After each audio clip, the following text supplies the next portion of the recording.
It's the guys at brunch. Guys at brunch. Guys. It's the guys at brunch. Welcome to Guys at Brunch. I'm Sean Bradley. And I'm Nicholas. Okay, so you know the Bill Cosby thing is still in the media. It's still got headlines. But you know, like the most credible source came out is Beverly Johnson for now. But why is she the most credible, though? Well, that's what everyone's saying because, I mean, we don't know the other ladies. And Janice Dickinson, you know, she tarnished her own reputation in the media. But so Beverly Johnson did The View yesterday. And a lot of people was giving Whoopi a lot of heat. They saying like, okay, you was, you know, like you make all the other ladies, like if it's more ladies, you make them not want to come forward because of the question she was asking her. So Beverly Johnson, she, you know, she told her story. Beverly Johnson, did you know the story that she told? She said that she went to Bill Cosby and she was for a role and everything. Right, and she said that she took a shot of espresso or something. Yeah, like that. and that she didn't want one, but she didn't want to argue with Bill Cosby, so she took a shot. Well, she took some. She said the first sip that she had, the room started spinning. Bill Cosby said, "Bitch, you better drink this coffee." Right, but she told him like, okay, you know, I want to be, I'll be up all day if I drink it at this time of day. But she said the first sip that she took, the room started spinning. Then she said she took another sip. And then she said, I was really like, oh, he drugged me, and he drugged me good. So then he said, come over to me. So she walked over there, and she said he put his hands on her waist, and then she put her hand on his shoulder to, like, balance herself, you know, to keep from falling. Then she said, you mother effer, you mother effer. And she said he got so upset, he grabbed her arm, dragged her down the steps, out the door, held the cab, and then threw her in it. And then she said after that, she don't remember. So she didn't get the part for the Cosby Show either, right? I don't think so. But Whoopi asked her, she said, so, Whoopi was like, so your story is kind of different from the other ladies. You wasn't raped then. And she was like, no. Then she was like, I don't know. So it's like, if you can, but early in the interview, she said, I remember it like it was yesterday. So if you can remember everything that happened until you got in the cab, then I'm guessing he didn't rape you. I'm confused too, because to me it sounds like that he didn't get the goodies. Right. So what's confusing to me also is that, you know, her and Janice Dickinson's story is kind of different from the other ladies. Like Janice Dickinson said he was at her hotel room and she was in her pajamas. Right, but and she also said he handed her a pill, and she took it willingly. But and the other ladies said he drugged her. You know, drugged them. So with her and Beverly's story, it's like, you know, I'm not saying that I don't want to believe them, but I'm just saying like their story is different from the rest of the ladies. And usually, you know, criminals follow a pattern, right? I mean, you would, you know. But you know what, though? I think that, you know, because Beverly Johnson and Janice Dickinson came up in a time to where, you know, the model was on the yachts with the billionaires and millionaires snorting cocaine and doing all that at the Playboy Mansion and everything else. So, you know, they more so with it than them other girls. So he probably did have to drug them because he probably thought Jenna's going to come over here, she's going to give me a little something. Beverly going to come over here, she's going to give me a little something too because we just saw her at the Playboy Mansion the other day spreading the wild for somebody else. So, you know. Right, Beverly is saying he drugged her. But I get that, but before, again, Beverly even said that she knew she was drug good in her story because she was a model in the 70s. Right. And what they were doing at Studio 54, snorting them lines. So she basically telling you that she been high before plenty of times, so she know what a good drug is. Right. So if she's saying that she cussed him out and he threw her in a cab, when did he steal the pussy? She said she wasn't raped. Then she said, I don't know. And Whoopi said, well, if you knew you were drugged, you didn't think to tell a taxi driver to take you to the hospital to see what is it, you know, like. Well, she wouldn't have woke up. Right. And they like, well, how did you get upstairs to, you know, like, did you have a doorman? So to me, I mean, her story just kind of sounds fishy. That's weird. It's very weird. Yeah. I mean, now, what does she have to gain for this? So I'm gonna give her the benefit of the doubt because my thing is, what is she trying to gain? No, she and the fame is addictive. Hold on. You said the hair. Yeah. Let's go on the hair. Now, Beverly Johnson got a couple $1 million in the bank. Why that weed look so damn synthetic? Like you put a candle near it, should catch fire. Because you said she got a couple $1 million in the bank. Is that true? Do we know it to be? Now, a fact, supposedly you know? she got a good coin. I don't know how big the coin is, but it's a good coin though. But that weave is on struggle. Every time I see her, I'm like, now girl, you supposed to be one of the first black supermodels ever, and your weave look a mess. It looks a mess. Now, I mean,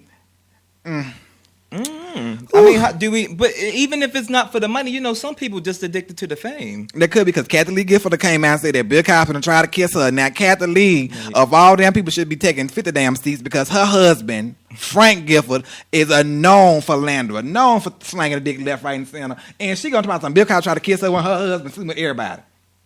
I mean, is a kiss is that?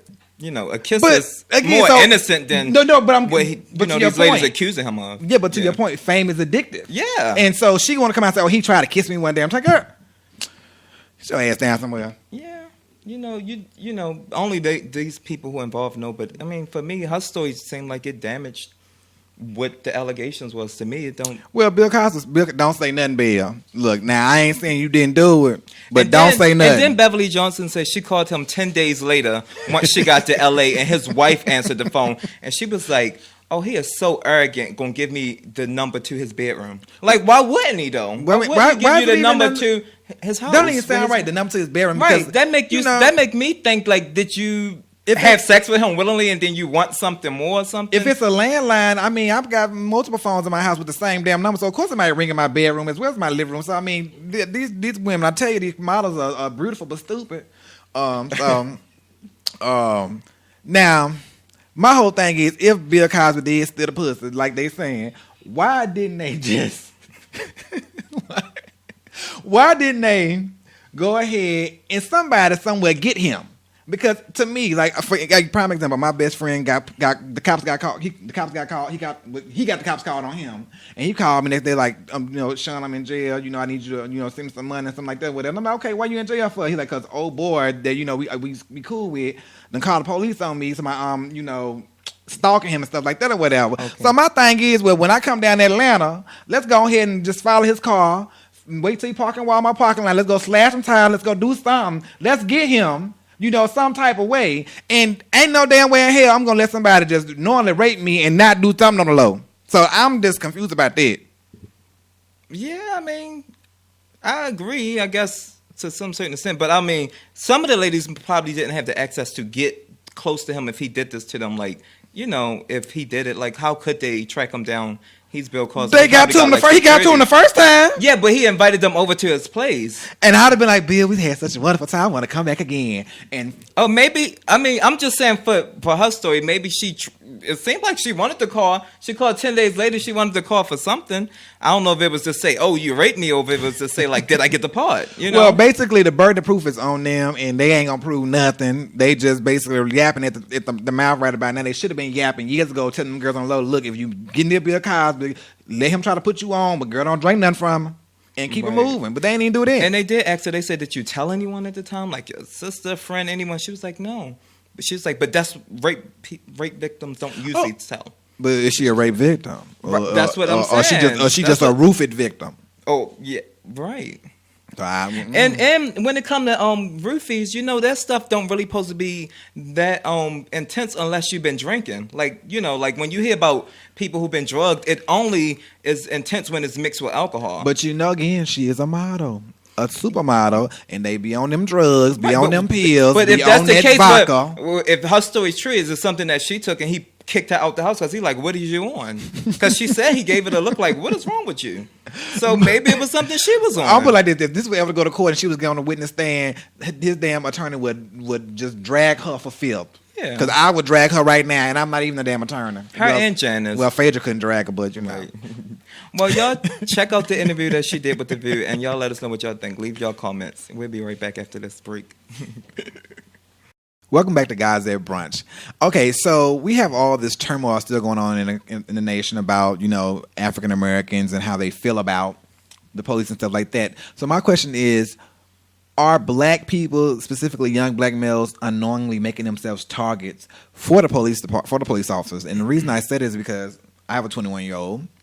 And the other day we were riding in the car, and we see the police officer parked in the parking lot, normally with his head down, probably reading some papers or taking a nap or whatever he's doing. And my son's like, why is he there? Why is he there? And he shouldn't be there, and blah, blah, blah. I'm like, he's just doing his job. He's probably on a break. He's probably asleep.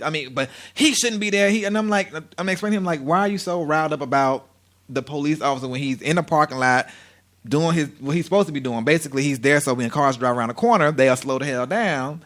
and keep moving. I said, so it was just this whole argument about the police officer and why he shouldn't be there, and he's Right. harassing people, and I was like, but you do realize that if you go out there acting stupid like that, that just draws attention to them and gives them more reason to be violent with you. Right. More so, do you think so? I think black people do make themselves targets by the police, and I think it comes from home. I think that kids grow up hearing their older siblings and their parents say, "F the police hate us." The white man is the enemy, and I think when they growing up, this stuff come innate in their head. So this is like, okay, F the police. The police don't care about me, and they need to, they need to teach their kids respect. Teach your kids respect for everyone. Like when I was raised to show respect, say thank you, say please to everyone, not just my elders, but also authority figures. And I think a lot of people don't know how to show respect for authority figures, and especially when it comes to the police, because they maybe had a bad experience with the cops, or know someone who had a bad experience with the cops, and this shouldn't dictate like what's going on now or why you're in that moment. So if a cop pull you over, don't be disrespectful to him. Say thank you, yes sir, or whatever. Whatever he tell you to do, follow the instructions. Like whatever he telling you doing. I think when people get pulled over, they angry. They already feel like the cops want to like target them and whatever, and they are targeting us. I think because we black, but you can't show that you agitated. Just follow the instruction, and anything that you feel like, oh, we need to like work out. That's what the trial is for. Take it to court, But I mean, if they pull you over, I say put your hands on the dashboard, turn on your light to the car before he get to your window. Put your hands on the dashboard. And I think that's sad. We have to go the extra mile, Right. but we black, and if we trying to stay alive, this is something we have to do. And the point, last one you said, if we're trying to stay alive, and I don't think white America get the point of that. We have to. The smart ones have to go the extra mile to make sure we do make it back home from that trip to the damn store, and just because my right tail light is busted, okay, Right. but I'm not going for a gun. I'm just going to get some damn ice cream. When people say white people don't get it, I think they get it. I think they'll lie and say they don't get it, but I mean it's clear to see. It's very transparent. I think now. a lot of them, because it goes from personal experience. Like the whole thing about you had Mayor De Blasio, the mayor of New York City, saying that because he's a white guy, but he has a black wife, and his son is mixed, so of course African American son. So he tells his son, I want to, when you walk out this house, you have to act a certain way. And you talk to a police officer, do this and do this, and he's like, I have to explain to my son that there's certain things that you have to do. And he's white, right? He's a white guy, but his son is black, basically African American. His son is mixed. So white people get it. No, but because he's in the situation to where, and his wife is back, but he's in the situation to where he can see it more so than anybody else because he lives and that's his son. But for somebody that's completely in an all-white family that doesn't, that gets a DUI and the police officer drives you home or drives you to the ATM to get money so you can bail yourself out of jail, we don't have those experiences. They have those experiences. This is friendly Officer Bob. Right, yeah, but with the whole Blacks Matter, what is it, Black Lives Matter? That is big right now, so everyone should get it. That when that take me back to Halloween when people get up in blackface and they be like, I didn't know. It's like every Halloween for the last 4 years, everyone who did blackface, who's a celebrity or even on college campuses, it made the news. So when you do it this year, you knew better. You already knew, and I think that's just them lying. And they trying to be ignorant. They want to be ignorant and act like they don't know. But for me, I feel like I don't think you can say, oh, we all being treated equal. Like, no, we're not, and you see that. Yeah, but the point is, like, I just don't get. I understand, like, it starts at home, and apparently a lot of these kids, home life, their parents are not the best example of a role model. Right. A lot of them are broken homes. A lot of their family members are in and out of jail, and stuff like that. So it's just like, why go try to make an enemy out of the police officer when technically they're supposed to be there to protect and serve, but at the same time their lives are in danger too and on the line as well too, because the police officer was just shot the other day. And now it's a big old controversy about what the chief of police said about, well, are they going to be protesting about the police officer being shot down? Which in a sense, I can understand what he's saying, but it is a tad bit insensitive as well too, because the police officer always gets the benefit of the doubt when something goes awry. Oh yeah, that kid who shot that police officer, he going down. When the police shoot us, they ain't going nowhere but on death duty for probably like a month, if that. Or so did you what was your son's response when you asked him, like, he's out here doing his job? What did he have to say? I don't care about that. He shouldn't be sitting right there. He shouldn't. I mean, it was just,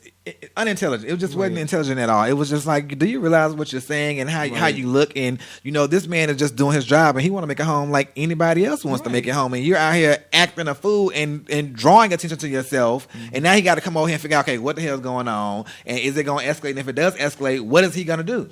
Right. Yeah, I think a lot of the cops are afraid as we are afraid of them. I think they're more so afraid. Yeah, because they don't know what we have in our pockets. Just like, we hope we know they licensed to carry a gun. They don't know if we license to carry guns, so if we pull out a gun, it's more than likely a surprise. And when I say more so afraid, I'm not saying that into. they're more so afraid of African Americans. I'm saying that just in general, their job is dangerous, and they could be in any situation where they can go into a situation and possibly lose their lives. But we are afraid because if we just walk down the road and our pants happen to be sagging, or they stopping us trying to check us for drugs and all of these other things, why are you stopping me at all? Just because I have my pants sagging and I got a hoodie on? It doesn't make any sense. So, and I don't think white people really understand that concept in generally speaking. I don't think they understand that concept because when you look at the comments that they make about how insensitive the police chief of Baltimore made when he made that comment about, are we going to protest about the police officer being shot? You go to Fox 45 News link, and all these white people saying, oh, I agree with him, blah, blah, blah, blah. It's like, do you not really understand what goes on in the black community? Right. And how we technically, in some instances, we are kind of terrorized and monitored instead of protected and served. So I'm surprised the police chief made that statement. He black himself, right? Yeah, that's why I'm like, this man black, right? But again, he's a police officer. He's a police officer, and his fellow black police man first. But he's a police officer, and he represents everybody, not just the police officers. He's just not a black police chief. He's the police chief. Right. Just like Obama's not the black president. He's the president. Mm-hmm. So I get what he's saying because that's one of his subordinates that lost their lives in the line of duty from a stupid fool shooting somebody. And when we act stupid and dumb like that, it doesn't help our case. You know what I'm saying? You out here doing all this protesting, and then you sit up there and some fool, knowing he know what's going on, willingly kill a police officer. Like, why would you do that? Just like the people protesting. Some people protest. Well, I'm sure he was probably in the heat of the moment, whatever went on in that case. I don't know the facts to that, but why I'm sure he wasn't thinking about like what's going on with the Ferguson. But why even be in the frame of mind to shoot a police officer? Why even be? They already heightened. Because probably, I hate this. Maybe he was raised by a monster. Could be. Or had a rough childhood. I mean, but but if he was white, he'd be just mentally ill instead of a thug. Probably. They probably would do a psych eval before they, he probably would go through a psych eval before he got time. I don't know. And I think the police officer, is he black? Oh no, I don't know if he's black. I think probably white. I don't know. Oh, I don't know. It don't at this point. It don't matter. I mean, the man lost his life, which is sad. It's because they are there. I believe 9 times 10 most police officers are good, but one bad apple will spoil the bunch. So hey. Yeah, and I think it definitely starts at home. So. Okay. Let us know what you think. It's a YouTube channel out. It's called Flex Your Rights. If you got questions about like how should you handle being pulled over by the cops, how should you handle being searched, like when they ask you, can I search you? They don't. They can't just search you. They need to have a probable cause. Right. So check out that YouTube channel. It's called Flex Your Rights. It's an attorney who his local here. His name is William Murphy, and he got like a whole videos on like if they come to your house, about not like them asking for your ID if you walk in, but the definitely for like being pulled over for like like how to handle that. Yeah, because a lot of keep your car. Right. One of the things is keep your car clean so they can't say I had probable cause to check your car and all that stuff. So check out that YouTube channel. It's called Flex Your Rights, and we're gonna take a break and we'll be right back. Welcome back to Guys at Brunch. Okay, so we talked about Black Lives Matter and this whole movement about Black Lives Matter, and it's nationwide with multiple cities have protests. And I want to say they were in DC. Were they in DC last weekend? Where was that protest going on? It was massive. It was massive. I was like, dang, that was great. But Black Lives Matter, and we're talking Black Lives Matter, are we talking just only when it comes to authority figures, people in power dealing with the black community, or are we talking about the black community itself when Black Lives Matter? Because a lot of times I think people, police officers in general, treat us a certain way because they probably look at how we treat ourselves. And if Black Lives Matter, does it only matter when the white man is dealing with an African American, or should it matter 100%, 24/7. When even we're dealing with each other, because the black on black crime is ridiculous and through the roof. And the way we treat each other, the way our neighborhoods look. For instance, we're in Baltimore, and I'm not from here, but my partner grew up, born and raised here, and he tells me, if you just go down North Avenue, when he grew up in everything in the 70s, stuff like that, North Avenue basically was full of white people, and it was pristine, it was great. And you go down North Avenue now, it's like damn crack alley. And the saying is, when black folks move into a neighborhood, the white folks will move out. And now that I'm an adult and I'm a homeowner and everything, I understand what they mean by that. And when you go to certain neighborhoods and you see the black people occupying this neighborhood and how the neighborhood is just deteriorated over the years, it's like, do we even care enough about ourselves? Because we say that they treat us like animals, but are we, in a sense, some of us living like animals and treating our own selves like animals and saying, okay, it's okay for me to say this and do this to you, but you can't do it to me. So Well, when are we that's going to what matter the- 24/7? That's what it looked like in the media, right? It's like you said, it's always black on black crime. I mean, compare the black on black crime to the number of the white cops who, did something to a black kid or something. It would, the numbers are way. But it's like that in any racial makeup with white what folks. I'm white on saying white is that smart. if it's Black Lives Matter, and it shouldn't just come down to if it's the authority disrespecting our community or making out, killing our community, then we need to be out there protesting every day when someone gets shot in. But when is that North conversation Avenue. gonna happen? Because we're talking about police brutality and using excessive force. But what about when we harm our own selves? When we hurt our own community? Because a lot of people in Baltimore are technically sitting on what could possibly be $1 million properties. If they would just get their act together, throw a little paint on that, a little drywall up there, and get it together. But it's not gonna happen. The white folk gonna come in there with the money, invest, bring the neighborhood up, push you on out, and they be sitting on prime real estate. And I don't That's a even good blame question. them. When is that going to happen? That's a good question. I don't know. I mean, we never talk about it. We never protest when a black man kill another black man, do we? So, I mean, that's a conversation that didn't even start yet. But when is it going to start? Because we're saying, since Black Lives Matter, why don't we take it from Black Lives Matter, just not when a police officer shoots on a black man, but to just Black Lives Matter 24/7. Even when I'm dealing with my fellow black man, your life matter, I matter. We should be able to talk it out, help each other, move forward and make it reach, instead of being crabs in a bucket and trying to come up on somebody else. And I just don't get that aspect of it, because I'm always about helping someone versus trying to harm them. And if I felt like I needed to harm you, I would just not deal with you. Right. I think all lives matter. So maybe that's why that conversation is not being started yet, because it's like, we seeing like the cops target our black people, but when we targeting ourselves, it's just not looked at like that. Like They just go see, and basically they letting us do we're doing their job for them, in a sense. I mean, if the ones that traded in the hood for the badge, they're like, okay, well, let them fools kill themselves. Right. Okay. And most of the crime is, when it's black on black, is over drugs related. And So I guess before we even start saying black on black crime, or when that conversation gonna start, it goes back to the war on drugs. okay, but if we remove I get that part, but if we remove the drugs out, take the drugs out of the situation Well, now, that's not gonna it's about the happen. mentality of it too. It's your mentality. And I agree that the drugs is a driving force behind it, but Yeah. now it's a built-in mentality now. That I'm gonna shoot you for your shoes and your jacket and stuff like that. It's like, really? Well, yeah, I mean, the white man knew what he was doing when he put drugs in our community. It was to destroy our community, and he is successful at that. But I think now it's also getting his people involved too. Well, I can't say they take it to the extreme, but they coming out with their own drugs. Well, not their own drugs, but they doing other things, and they doing it just as much as us now. So I mean, I think it kind of backfired, They've but been it doing it definitely more is than us. destroying our community.